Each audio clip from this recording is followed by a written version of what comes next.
রহস্যময় পৃথিবীর কৌতূহল। Hello my dear listener, welcome back again রহস্যময় পৃথিবীর কৌতূহল। তো আমি আবারও অষ্টম ফাইম আপনাদের মাঝে নিয়ে চলে আসলাম একটি দুর্দান্ত ঘটনাই বলতে পারেন। তো ঘটনাটা খুবই মজাদার ও চমৎকার, শেষে এটার একটা টুইস্ট আছে। তো বেশি কথা না বলে চলুন ঘটনাটা শুরু করি। গল্পটা অনেক দিন আগেরকার, সেই আমার ছোট্টবেলার। তখন আমাদের শহর এত জাকজকে ছিল না, চারিদিকে প্রচুর গাছপালা, বেশ ফাঁকা ফাঁকা। আমার বয়স তখন 13 বা 14 হবে। একদিন সেদিক যাবার স্বাধীনতাও ছিল বিস্তর। আমরা কয়েকজন বন্ধু মিলে সাইকেলে চড়ে শহরের আনাচে কানাচে সব জায়গায় ঘুরে বেড়াতাম। তার মধ্যে গঙ্গার ধারটা ছিল বেশ মনোরম, কি সুন্দর গাছ গাছালি। গঙ্গায় চান করতে যাবার ঘাট, যেখানে বাঁশের মাচা করা সবাই জায়গা, সারা দিন ধরে ফুরফুরে হাওয়া খাবার আদর্শ জায়গা। চারিদিকে সবুজ আর সবুজ। মাচায় বসে দেখতাম জেলেরা মাছ ধরছে, মাঝি হাল ধরা নৌকা নিয়ে লোকপাড়ার কাছে মাছরাঙা মাছ ধরছে আর পনকড়ি জলে ডুবে দিচ্ছে। গঙ্গার ধারে একটা পুরনো কালী মন্দির, আর তার ধারেই শ্মশান। শ্মশানটাও ছিল সুন্দর গাছগাছালিতে মোড়া।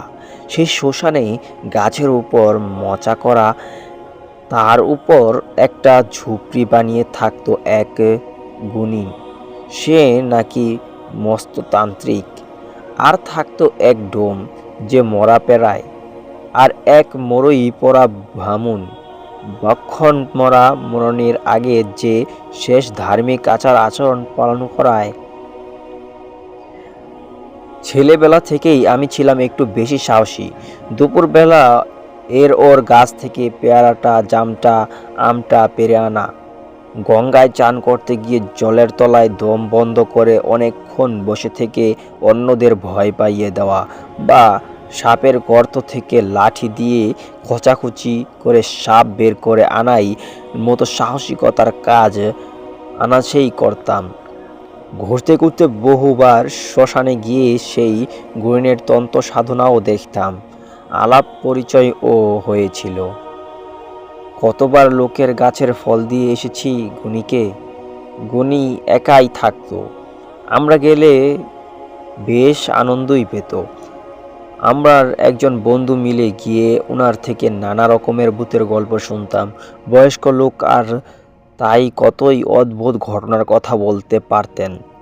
তিনি আমাদের একবার এক ঘটনা বলেছিলেন, ভাবলে আজও শিহরণ জাগে। তিনি নাকি ভূতদের বশ করতে জানতেন, তার কথায় নাকি ভূতেরা উঠা বসা করত। আমি কিন্তু মনে মনে বেশ মজা পেতাম, গল্প শুনতে ভালোই লাগতো। কোনোদিনও ওনার কথা বিশ্বাস করতাম না, ভূত বলে আবার কিছু আছে নাকি। যাই হোক, ওনার সেই গল্পটা এবার সংক্ষেপে বলি। উনি নাকি পিশাচ সিদ্ধ, তন্ত্র সাধনা করে ওনার শক্তি ততই বেড়ে গিয়েছিল যে অনায়াসে উনি ভূতেদের ডেকে এনে নিজের কাজ করাতেন। আমরাও দেখেছি তার আসনের সামনে একটা মরার খুলি থাকতো, সিঁদুর মাখানো। এমনকি বড়লোকের মাথার খুলিও দেখেছি। ভূতদের দিয়ে তিনি নিজেদের সেবা করতেন, আবার ওনার নিজের সেবা করাতেন, আবার ওনার খাবার ব্যবস্থাও নাকি ভূতেরাই করে দিত। কিন্তু এমনটাই বা আর কতদিন চলে? ভূতেরাও মনে মনে ভাবতো যে আমরা এত শক্তিশালী হয়েও একটা সাধারণ মানুষের সেবা করছি, কিন্তু উপায় কি? গুণিন যে পিশাচ সিদ্ধ, ওনার তন্ত্র সাধনার কাছে সবাই নতি স্বীকার করতে বাধ্য হতো।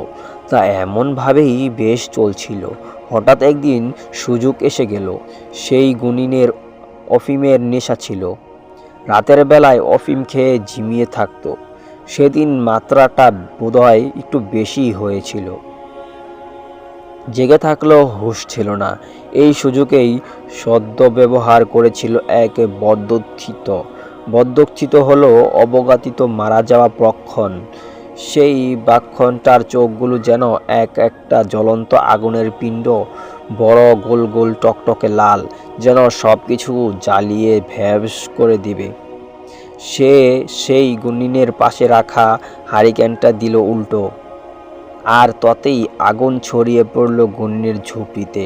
সেই আগুনে ওনার মুখের এক অংশ পুড়ে যায়। সেই পুড়ে যাবার দাগটা আমরাও দেখেছি। সে আগুন ছড়িয়ে পড়ে গুনিনের গাছের উপরের ঝুপড়িতে। সব কিছু নিমিষে ভূত হয়ে যায়। সে যাত্রায় ভাগ্যক্রমে শ্মশানের ড্যামরে নজরে এসে যাওয়ার গুনিন প্রাণ বেঁচে যায়। এরপর ছিল বদলা নেবার পালা। পরের দিন ওই গুনিন শুরু করে তার কঠোর তন্ত্র সাধনা, আর সেই বক্ষদত্তিকে বশ করে। সে বক্ষদত্তি নাকি আজও আটকে রয়েছে গুনিনের কাছে। এই অবধি শুনে আমি আর থাকতে না পেরে ফিক করে হেসে ফেললাম। তাই দেখে গুনিন গেল বেজায় চেটে। বলল, আমার কথা তোরা বিশ্বাস হচ্ছে না? যদি সাহস থাকে তাহলে আজ রাত 12টার পর আয়, আমি তোকে দেখাবো আমার কদি কি। সবাই তো গোল গোল চোখ করে তাকিয়ে আছে। আমি বললাম, ঠিক আছে, আসবো, মিথ্যে বলবা না। মনে মনে একটু ভয়ও পেলাম। সাহসী হলো, এত রাতে শ্মশানে যাব একটা সাহসও ছিল না। বাড়ি ফেরার পথে বন্ধুরা জিজ্ঞেস করলো, তুই কি সত্যি আসবি নাকি রাতে? আমি বললাম, হ্যাঁ নিশ্চয়ই, ভূত দেখার সুযোগ কেউ কি ছাড়ে? অনেক কিন্তু কিন্তু করেও রাতে আর যাওয়া হলো না। অনেক রাতে শুতে চলে গেলাম মনে মনে, কিন্তু ওই একই চিন্তা, গেলে কি সত্যি ভূতের দেখা পেতাম? কেমন দেখতে বক্ষদত্তি? গুনিন কি সত্যি কথা বলছে, নাকি জানে আমি ভয় পেয়ে গিয়ে যাব না? এই সব ভাবতে ভাবতে কখন ঘুমিয়ে পড়ছি খেয়াল নেই। ঘুমের মধ্যে স্বপ্ন দেখছি আমার মাথার কাছে গুনিন দাঁড়িয়ে আমাকে ডাকছে, কিরে তোর সাহস শেষ হয়ে গেল? ভূত দেখতে যাবি না? আমার হাত ধরে সে নিয়ে গেল শ্মশানে। গায়ের প্রতিটা রোম খাড়া হয়ে গেছে। আমি স্বপ্নেই দেখছি কত ধরনের ভূত গুনিনের সেবা করছে। তাদের গঠন দোয়ার কণ্ঠলিতর মতো, আকৃত মানুষের মতো, আলো হাতে, তাদের পায়ে নখ নেই। চোখগুলো যেন আগুনের গোলা, আর বেশ বড় বড়। মানুষের মতো সোজা নয়, একেবারে কপাল অবধি টানা। আর তারপরেই দেখি গুনিন আমার হাত ধরে শূন্যে উড়িয়ে নিয়ে গেল এক গাছের মগডালে, যেখানে এক কাঠের তৈরি খাঁচা, তার মধ্যেই আটক এক বিশালাকায় ভূত। এটাই নাকি বক্ষদত্তি। যখন চোখগুলো সত্যি জ্বলছে টকটক লাল, ধারের দুটো দাঁত বেশ বড়, আমার দিকে স্থির দৃষ্টিতে তাকিয়ে আছে। মনে হলো যেন অজ্ঞান হয়ে যাব। বুকটা ধরাস ধরাস করছে। হঠাৎই ঘুমটা ভেঙে গেল। হার্টবিট মনে হয় 100 ছাড়িয়ে গেছে। ঘেমে স্নান করতে গিয়েছি। চোখ খুলতেই সারা শরীর ঠান্ডা হয়ে গেল। সচক্ষে দেখছি সে লাল চোখ আমাকে গিলে খেতে আসছে। কোনো কথা বলতে পারছি না, গলার স্বর আটকে গেছে। সেই বক্ষদত্তি কি তাহলে আমার চোখের সামনে দাঁড়িয়ে আছে? আমার ঘরে কি সে কি করে এলো? গুনিনের তন্ত্র সাধনার ধারা তাকে নিশ্চয়ই আমার কাছে পাঠিয়েছে। উঠে দাঁড়িয়ে গেলাম, কিন্তু পারলাম না। লাল চোখের দিকে তাকিয়ে অচেতন হয়ে যাবার উপক্রম। কিছুক্ষণের মধ্যেই চেতনা ফিরল। অবাক হয়ে গেলাম, আরে এটা বক্ষদত্তির চোখ কোথায়? এ তো আমাদের বাড়ির সুইচ বোর্ডের লাল আলোর ইলেকট্রিকার লাইট। মনে মনে নিজের উপরেই হাসি পেল, কিন্তু হাসতে পারলাম না। সত্যিই কি ভূত বলে কিছু আছে নাকি? সবাই তো কেমন ভুতুড়ে, সবটাই তো একটু কেমন জানি ভুতুড়ে।